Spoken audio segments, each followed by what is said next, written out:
नमस्कार, स्वागत है आपका एनडीटीवी राजस्थान देख रहे हैं आप। थार महोत्सव में बाड़मेर में लगने वाला एक प्रसिद्ध मेला है। इसी मेले को लेकर पहली एनडीटीवी स्पेशल आप रिपोर्ट देखेंगे। दरअसल देशी और विदेशी पर्यटकों का खूब जमावड़ा यहाँ पर रहता है। 3 दिनों तक चलने वाले इस मेले में कला और संस्कृति का अद्भुत संगम देखने को मिलता है। इस मेले में अलग अलग प्रतियोगिताओं का आयोजन होता है। ये मेला अपने पूरे शबाब पर है इन दिनों। हमारे सहयोगियों ने एक खास रिपोर्ट इस मेले को लेकर तैयार की है, देखिए जरा।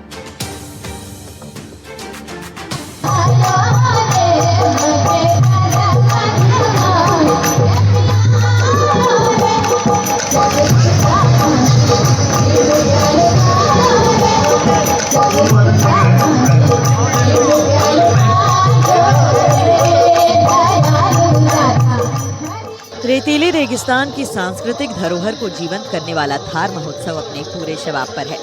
जिला प्रशासन और पर्यटन विभाग द्वारा बाड़मेर के आदर्श स्टेडियम में आयोजित इस महोत्सव में लोक कला, पारंपरिक प्रतियोगिताएं और हस्तकला प्रदर्शनियां हर किसी का मन मोह रही हैं। ये उत्सव न सिर्फ स्थानीय संस्कृति को बढ़ावा देता है, बल्कि पर्यटन को प्रोत्साहन देकर बाड़मेर को विश्व पटल पर एक नई पहचान दिलाने का बहुत बड़ा मंच है। थार महोत्सव में सांस्कृतिक संध्या का आयोजन बाड़मेर की लोक कला को विश्व स्तर पर ले जाने का एक शानदार मंच है।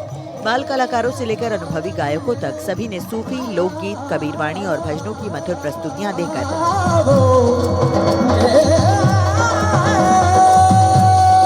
दर्शकों को मंत्रमुग्ध कर दिया। विशेष रूप से मांगणियार समुदाय की एकमात्र महिला कलाकार दरिया ने अपनी सुरीली आवाज से सभी का दिल जीत लिया।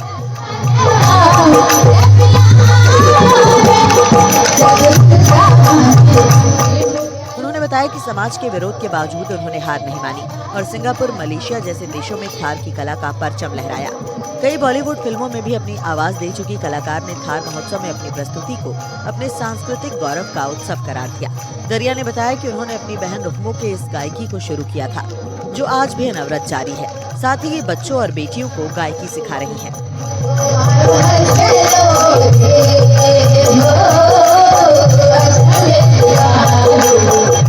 प्रोग्राम करने आया गाना गाने के लिए। ये गाया गाना पायल गेरी बाजे और ढोलो जी मोहल्ला वहाँ जाके। आपने और कौन कौन सी पिक्चरों में कहीं पे भी और भी जगह गाया है ना? और बहुत जगह शाम इंडिया में तो कोई जगह खाली नहीं है भाई, नहीं गाया। कमर कोठा जी रे संगीत में और मलेशिया, सिंगापुर पार गई हुई। अच्छा, आपकी कम्युनिटी में महिलाएं गाना नहीं गाती, पुरुष गाते हैं, आप एकमात्र महिला है जो गाना गाते हैं। कैसे, ये क्या दिक्कत है, कारण क्या है इसका? अरे भारत समाज वाला थोड़ा विरोध करे। अच्छा, हाँ, तो आपने किसी को सिखाया अपना? मैं समाज वाला विरोध किया तो मैं पाले नहीं रहे साहब। अच्छा, रुकमा मैं दोनों रुकमारी शागिर्दा में रुकमा मारी बहन थी। अच्छा, साथ में गाता है रुकमा, तो अभी डेट हो गई और अभी मैं गाने। आपने किसी को, अपने बच्चों को या किसी को सिखाया ये? शाम में केंद्र घना ही सिखाया बच्चा ना। हमारे आप रहे तो बच्चा भी शाम है को नहीं, पति नहीं है, बच्चा नहीं है, सास ससुरा नहीं है, माँ बाप नहीं है, देवर जेठ नहीं है, एक पति तो चला गया। अच्छा, नहीं तो आपने किसी लड़की को, किसी बालिका को सिखाया ये? हाँ, सिखाया साहब। अच्छा, हमारे गांव में बिशाले में केंद्र रत्न में 20 लड़कियां ने सिखाए।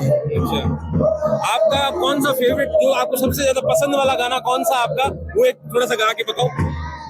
ये घोड़ली हो है, थोड़ा सा गा के बताओ तेज आवाज में। पायल है, कोई भी जो आपको पसंद हो। पायल गेरी बजे ढोलो जी मोहल्ला में जागे राज मुर्गा नेणीरा ढोला जो बरसाड़ा बादल पायल रमज मरमज बादे रे बची बाजारे मारा राज। एक गाया पद्मावती फिल्म में कौन सा गानो घरिया बाबा दे पद्मावती रण शपधारे रा घाड़ी घाड़ी खम्मा वो घरिया थारा बाजे। ये जो हमारा जो यहाँ का परंपरागत लोक संगीत है, जो हमारा पीढ़ी दर पीढ़ी हम लोग गाते हैं, और हमारा सिर्फ गाना हम जजमानों के यहाँ गाते हैं। जब हमारे जजमानों के घर कोई भी फंक्शन होता है तो वहाँ पे हमारी महिलाएं गाना जाती है। हम पुरुष भी जाते हैं, महिलाएं भी जाती हैं, बट जो ये स्टेज जो मंच पे गाना और प्रोग्राम करना, एक प्रोग्राम करना, उसमें जो एक पहली जो शुरुआत करी थी वो करी थी रुक्मा जी ने। और रुक्मा जी के साथ में ये दरिया देवी है जो निरंतर काम कर रहे हैं, लेकिन बीच में कुछ ऐसी परिस्थितियां बनी कि इनको मंच भी लोग याद नहीं करते हैं, बुलाते भी नहीं है। तो हमने एक छोटी सा अभियान किया कि हम हर जगह, अभी भी यहाँ थार महोत्सव जो बाड़मेर में आयोजन हो रहा है, तो उसमें हमने कलेक्टर साहिबा से रिक्वेस्ट किया, तब जाके इनको मौका मिला। थार महोत्सव के माहौल को और उत्साहपूर्ण बनाने के लिए महोत्सव में आयोजित पारंपरिक प्रतियोगिताओं ने दर्शकों का दिल जीत लिया। दादा पोता दौड़, मटका पड़िहारी दौड़, पति पत्नी दौड़, मूंछ प्रतियोगिता और रस्सा कस्सी, साफा पान जैसे आयोजनों ने स्थानीय लोगों में जोश और उत्साह का संचार किया। महोत्सव का मुख्य आकर्षण रहा थारश्री और थार सुंदरी प्रतियोगिता, जिसमें प्रतिभागियों ने पारंपरिक वेशभूषा और आभूषणों में सजकर अपनी सांस्कृतिक प्रस्तुतियां दी। निर्णायकों ने धर्मेंद्र डाबी को थारश्री और नक्षत्री चौधरी को थार सुंदरी का खिताब सौंपा। धर्मेंद्र ने बताया कि वो मोटर रिवाइंडिंग का काम करते हैं और उसके साथ जब भी समय मिला उन्होंने इस प्रतियोगिता के लिए 1 साल तक तैयारी की और अकेले ही मैदान में उतरे। खिताब जीतने की खुशी उनके लिए काफी यादगार थी। मुंबई में पढ़ाई करने वाली और टेबल टेनिस खिलाड़ी नक्षत्री चौधरी ने पहली बार थार सुंदरी प्रतियोगिता में भाग लिया और अपनी जीत को थार की संस्कृति को विश्व स्तर पर ले जाने का एक अवसर बताया। उन्होंने कहा कि यह महोत्सव हमारी सांस्कृतिक धरोहर को विश्व मंच पर ले जाने का एक शानदार अवसर है। किस तरीके से तैयारी थी और कैसे इसको लेके आपने जी तैयारी तो मैंने वैसे तो 2 साल पहले हुआ था, तभी सोचा था कि मुझे पार्टिसिपेट करना है इस बार भी, जब भी अगली बार हो। तो अभी जब पता चला, नोटिफिकेशन आया, तो 4-5 दिन पहले से मैंने इसकी प्रिपरेशन शुरू की। इसके लिए क्या पोशाक थी, क्या यूनिफॉर्म पहनी, कितनी मेहनत लगी, क्या क्योंकि वेदर बाकी सारी चीजें? जी उसके लिए मैं ये कहना चाहूंगी कि पोशाक तो मैंने अरेंज की थी, मेरी भाभी की थी, और ज्वेलरी जो है वो मैं अपने मेरी मम्मी की आशीर्वाद के रूप में मैंने मेरी दादी की, नानी जी की और दाई जी की, सबकी एक जो ज्वेलरी है वो ली थी, ताकि उनका भी आशीर्वाद मेरे साथ रहे। अब आगे क्या इसमें कोई फ्यूचर देखते हैं, केवल एक मन का कंपटीशन था जो पूरा हो गया? ये कंपटीशन था जो मुझे लगता है कि हाँ, इसके लिए मुझे एक ये मंच मिला है कि मैं जो विमेन है यहाँ की, उनको एम्पावर करने में थोड़ा बहुत सहयोग अपना दे पाऊंगी। तो मेरा यही मोटिव है यहाँ। बेसिकली आप तो स्पोर्ट्समैन हैं, और स्पोर्ट्स से ब्यूटी में कन्वर्ट होना कितना आपके लिए जी मुझे लगता है कि है ना, हर फील्ड एक्सप्लोर करनी चाहिए, क्योंकि आप जिस भी फील्ड में जाते हैं आपको कुछ नया सीखने को मिलता है उस फील्ड में। जैसे स्पोर्ट्स में आप टाइम मैनेजमेंट सीखते हैं, स्पोर्ट्समैनशिप सीखते हैं, और यहाँ पे आप अपने आप को कैसे ग्रेस के साथ कैरी फॉरवर्ड कर सकते हैं, कैसे कॉन्फिडेंस के साथ चल सकते हैं, वो सीखते हैं। वैसे बाड़मेर जो थार महोत्सव हो रहा है, ये बाड़मेर की जनता में खुशी का माहौल है, और सबसे पहले और मैं थार मिस्टर चुना गया, तो मुझे भी खुशी है। और कैसे, कितनी लंबी दाढ़ी बढ़ाई, कितना समय लगा? मुझे ये 2 साल की मेहनत है, और मैंने फर्स्ट बार पार्टिसिपेट किया है। भगवान की दया से पहली बार भी मैं विजेता घोषित हुआ। इस दाढ़ी को मेंटेन रखने के लिए क्या क्या करते थे? मैं दाढ़ी को मेंटेन रखने के लिए मैं इसमें वगैरह लगाता था, सब कुछ, और जो भी चाहिए वो सारा मैंने इसको तैयार किया। थार महोत्सव में युवा पीढ़ी को यहाँ की कला और कारीगरी से रूबरू करवाने के लिए लगाए गए हस्तकला स्टॉल्स ने बाड़मेर की समृद्ध हस्तकला परंपरा को उजागर किया। लकड़ी, कपड़े और चमड़े पर बारीक कारीगरी से सजे उत्पादों ने न केवल स्थानीय कारीगरों की प्रतिभा को प्रदर्शित किया, बल्कि पर्यटकों को थार की संस्कृति से जोड़ने का काम किया। पर्यटन और संस्कृति का संगम थार महोत्सव न सिर्फ सांस्कृतिक उत्सव है, बल्कि ये बाड़मेर के पर्यटन को बढ़ावा देने का एक प्रभावी माध्यम भी है।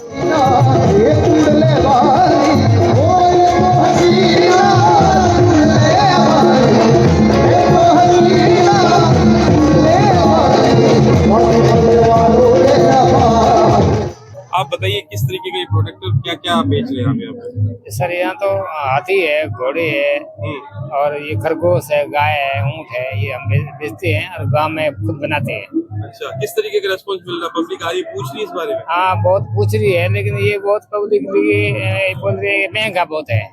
ये आइटम ऐसे ही है, इसमें ज्यादा मेहनत लगती है। ये बाहर जाते हैं, अपने लोग यहाँ खरीदते नहीं, बाहर के लोग बहुत खरीदते हैं इनको। अच्छा, इसकी कैसे लागत घट सकती है ताकि यहाँ के लोग भी इसको खरीद सके? इसकी तो ऐसे छोटा बनाएंगे तो हमारे कोई फायदा है, देने वाले कोई फायदा। ये बड़ी पीस है, ये अपने लोग नहीं खरीद सकते हैं।